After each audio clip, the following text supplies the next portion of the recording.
Hey guys, कैसे हो आप लोग।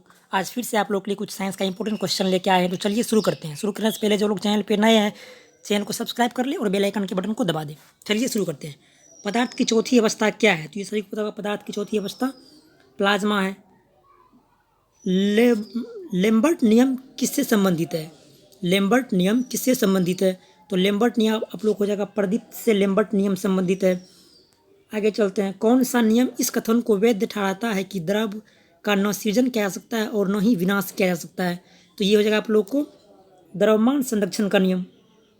ये हो जाएगा आप लोग को द्रव्यमान संरक्षण का नियम। आगे चलते हैं। डेसिबल इकाई का प्रयोग किसके लिए किया जाता है? तो डेसिबल इकाई का प्रयोग आप लोगों को हो जाएगा ये ध्वनि की तीव्रता के लिए डेसिबल इकाई का प्रयोग किया जाता है। आगे चलते हैं। बैटरी में किस ऊर्जा का रूपांतरण किस ऊर्जा में होता है? तो बैटरी में आप लोग हो जाएगा रासायनिक ऊर्जा का रूपांतरण विद्युत ऊर्जा में होता है। चलिए आगे चलते हैं। डायनमो का आर्मेचर किसका बना होता है? तो डायनमो का आर्मेचर आप लोगों को पता है कि ये लोह चुंबकीय पदार्थ का डायनमो का आर्मेचर बना होता है। सौर परिवार का सबसे निकटतम ग्रह कौन सा है? तो सौर परिवार का सबसे निकटतम ग्रह बुध है। चलिए आगे चलते हैं। शैवालों के अध्ययन को क्या कहा जाता है? तो शैवालों के अध्ययन को फाइकोलॉजी कहा जाता है। कवकों के अध्ययन को माइकोलॉजी कहा जाता है। आगे चलते हैं। मनुष्य के शरीर में क्रेनियल नर्व्स की संख्या कितनी है? तो मनुष्य के शरीर में क्रेनियल नर्व्स की संख्या 12 जोड़ी है। चलिए आगे चलते हैं। मनुष्य के शरीर में क्रेनियल नर्व्स की संख्या ये तो हो गया 12 जोड़ी। आगे चलते हैं। कांच बालू में मुख्यतः क्या उपस्थित रहता है? तो कांच बालू में मुख्यतः सिलिकॉन उपस्थित रहता है। विटामिन का खोज किसने किया था? तो सभी को पता होगा विटामिन का खोज फंक ने किया था। आगे चलते हैं। विटामिन बी की खोज किसने की थी? तो विटामिन बी का खोज हो जाएगा आप लोग को मैकुलन ने किया था विटामिन बी का खोज। इंसुलिन का खोज किसने किया था? तो इंसुलिन का खोज हो जाएगा आप लोग को एफ बेंटिंग ने इंसुलिन का खोज किया था। चलिए आगे चलते हैं। चेचक के टीके की खोज किसने की थी? तो चेचक के टीके का खोज एडवर्ड जेनर ने किया था। चलिए आगे चलते हैं। पोलियो वैक्सीन की खोज किसने की थी? तो पोलियो वैक्सीन का खोज हो जाएगा जॉन ई साल्क ने पोलियो वैक्सीन का खोज किया था। चलिए आगे चलते हैं। रॉबर्ट कोच ने किसकी खोज की थी? रॉबर्ट कोच ने किसकी खोज की थी? तो रॉबर्ट कोच हो जाएगा आप लोग को हैजा के टीके का खोज जो है वो रॉबर्ट कोच ने किया था। चलिए आगे। रॉबर्ट कोच ने किसकी खोज की थी? तो हो गया हैजा के टीके का खोज किया था रॉबर्ट कोच ने। चलिए आगे चलते हैं। गर्भ निरोधक गोली की खोज किसने की थी? गर्भ निरोधक गोलियों की खोज किसने की थी? तो ये हो जाएगा आपको पिनकस ने किया था गर्भ निरोधक गोलियों का खोज। आगे चलते हैं। भारत में की गई स्थानांतरण कृषि का नाम क्या है? भारत में की गई स्थानांतरण कृषि का नाम क्या है? तो भारत में की गई स्थानांतरण कृषि का नाम हो जाएगा झूम खेती। ये हो जाएगा आप लोग को। लवांग नाम की स्थानांतरण कृषि किस देश में की जाती है? ये हो जाएगा आप लोगों को मलेशिया में। आगे चलते हैं। ब्राज़ील के स्थानांतरण कृषि का नाम क्या है? तो ब्राज़ील के स्थानांतरण कृषि का नाम हो जाएगा रोम। आगे चलते हैं। हरे पत्तेदार सब्जियों में मुख्यतः कौन सा विटामिन पाया जाता है? तो हरेदार पत्तियों में मुख्यतः विटामिन ए पाया जाता है। तो सभी को पता होना चाहिए। हरे पत्तेदार सब्जियों में मुख्यतः कौन सा विटामिन पाया जाता है? तो ये तो सभी को पता होगा विटामिन ए पाया जाता है, तो पहले भी हो गया है। आगे चलते हैं।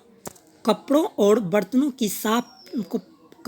बर्तनों को साफ करने के लिए प्रयुक्त डिटर्जेंट में मुख्यतः क्या होता है?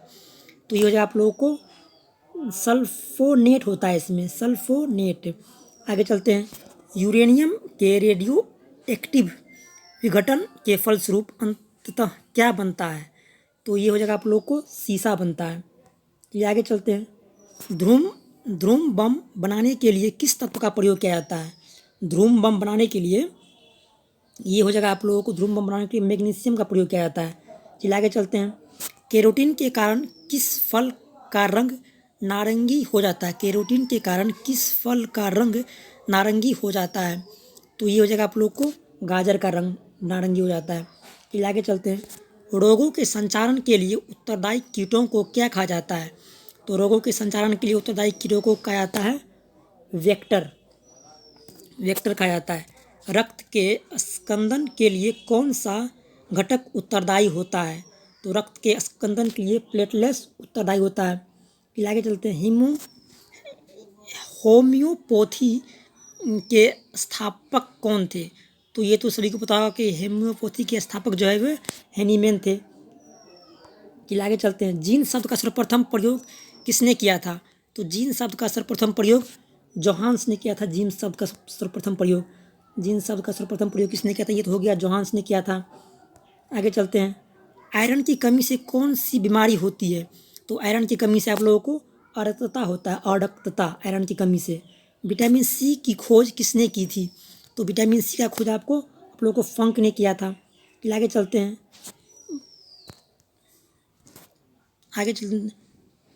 प्रतिदीप्त बल्ब में मर्क्यूरी ऑक्साइड के साथ कौन कौन सी गैस भरी जाती है? प्रतिदीप्त बल्ब में मर्क्यूरिक ऑक्साइड के साथ कौन कौन सी गैस भरी जाती है? तो ये हो जाएगा आप लोगों को आर्गन भरी जाती है। कि आगे चलते हैं। औद्योगिक बहिस्राव द्वारा किए जाने वाले प्रदूषण को रोकने के लिए किसे उपयोगी पाया गया? तो ये हो जाएगा आप लोगों को जलकुंभी को उपयोगी पाया गया। चलिए आगे चलते हैं। ये तो हो गया, जलकुंभी को पाया गया। नेक्स्ट क्वेश्चन को चलते हैं। पेचिश तथा प्लेग की चिकित्सा विज्ञान के जनक कौन है? पेचिश तथा प्लेग के चिकित्सा विज्ञान के जनक ये हो जाएगा आप लोग को कीटा जाटो है। कीटा जाटो इसका आंसर हो जाएगा। लोहे का शुद्धतम रूप कौन सा है? ये तो सभी को पता होगा कि लोहे का शुद्धतम रूप पिटवालुआ है। चलिए दोस्तों, थैंक यू। आज के लिए इतना ही।